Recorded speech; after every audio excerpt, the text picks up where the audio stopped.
Hi, it's Alan from the previous episode. Last time we talked about speaking part 1. Today, let's jump to part 2. In this part, you will be given a topic with a few suggestions or prompts and a piece of paper. Then you will have 1 minute to make notes on what you need to say to fill 2 minutes of speaking. We are going to take a look at one example and see what mistakes you often make here. Describe a challenging thing you have done. You should say when you did it, why you did it, how you handled this challenge, and explain why you thought it was challenging. There are 4 prompts already given to you. Let's take a look at how a student may address these.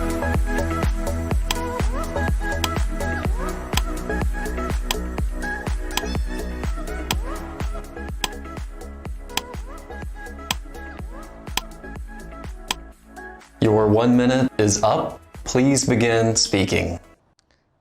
I would like to talk about a difficult activity that I participated in. It was a presentation in class and I had to present a particular topic about online learning. This took place about 2 weeks ago on a Thursday morning, probably around 10 a.m. I had to give this speech because it was a compulsory assignment. I was sweaty and nervous throughout the entire presentation. Like my voice and my hands were shaky, but I tried to carry out until the very end, and I just simply had to pull through. I had a lot of difficulties with this kind of assignment because I'm not that good at public speaking, and I think I need more practice. As we can see, these are the results of making notes just on the topic in the prompts. You can see that she struggled to extend the task. Also, did you see her body language? She was leaning back in her chair, and that isn't appropriate. Also, she was speaking much too slowly, with no voice inflection or proper intonation. Let's explore an option that you may find helpful when facilitating your note-taking process. Instead of just relying on the given prompts, we should explore other questions you could ask. Just remember the 5 W's and 1 H. Who, what, when, where, why, and how. For this example, let's see what we can do with today's topic. You can arrange these W questions to suit each particular situation. Describe a challenging thing you have done. For what, you should say what this challenging thing is. In this case, it's an in-class presentation. Then describe it a bit. For why, she can state why she chose that specific topic. Also, for why, she can discuss why it was particularly challenging that day. For when, the student said this happened 2 weeks ago, but she could extend this further. Is it in the morning or afternoon? At what time? For where, she already mentioned it was in her class, but she could briefly describe the room.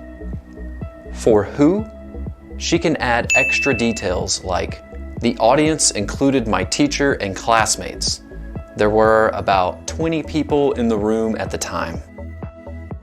For how, it could be mentioned how well she handled this challenge. Also for how, she could say how long it took her to prepare this presentation and how long the whole speech lasted. Did the audience ask any follow-up questions after your speech? I would like to talk about a difficult activity that I participated in. It was a presentation class and I had to give a speech about online learning.